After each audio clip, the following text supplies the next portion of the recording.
തുടക്കകാലത്ത് ഇങ്ങനെ നിന്നാലേ ഇൻഡസ്ട്രിയിൽ ഇങ്ങനെ ഒരു സ്പേസ് ഉണ്ടാവുന്നു. ഇപ്പൊ ഐശ്വര്യ പറഞ്ഞ ഈ കഴിഞ്ഞ ദിവസം ഞാൻ കണ്ടാണ്, ഐശ്വര്യ പറഞ്ഞതാണ്.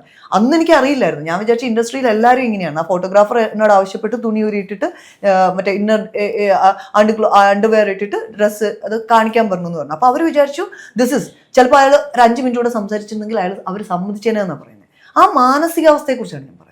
അങ്ങനത്തെ ഒരു അവസരം വേണ്ടെന്ന് വെച്ചാൽ പറയുന്നേ. അത് നമ്മൾ അങ്ങനെയാണെങ്കിൽ ഈ നമുക്ക് നടന്മാരെ ഒന്നും കാണാൻ പറ്റുമെന്ന് എനിക്ക് തോന്നുന്നില്ല. മോഡൽസിനെ ഒന്നും ഒരുപാട് സ്പേസുകൾ നടന്നിട്ടുണ്ട്. അവസരങ്ങൾ വേണ്ടാന്ന് വെച്ചാൽ എന്റെ ഭയങ്കര പാഷനാണ്. പിന്നെ നാളെ പരാതി പറയുന്നത്, അങ്ങനെ പരാതി പറയാത്ത എത്ര പേരുണ്ട്? എടോ അത് ചെയ്യുന്ന തെറ്റാണോ ഞാൻ ഒരു പ്രൊഫഷണൽ സ്പേസിൽ തന്റെ പവർ ഉപയോഗിച്ച് താൻ ഒരാളെ വശീകരിക്കുന്നതും മാനിപ്പുലേറ്റ് ചെയ്യുന്നതും താൻ ഓഫർ ചെയ്ത് താൻ കിടക്കാൻ പറയുന്നതും തെറ്റാണെന്ന് ഞാൻ പറയുന്നത്. അത്രേ പറയുന്നുള്ളൂ. അതേ ഞാൻ അവൾ ചെയ്തത് തെറ്റല്ലാന്ന്. ആ സമയത്ത് അവർക്ക് അത് തെറ്റാന്ന് തിരിച്ചറിയാനുള്ള സ്പേസ് പോലും ഇല്ലാന്ന് അവിടെ.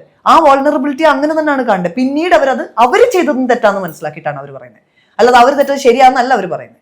ഞാനും അതിനകത്തായിരുന്നു, ഞാൻ അതിനകത്ത് പെട്ടുപോയ ഒരാളാണ്, ഇത് സംഭവിച്ചുകൊണ്ടിരിക്കും, ഞാൻ അങ്ങനെ പറയുന്ന ഒരാളാണ്.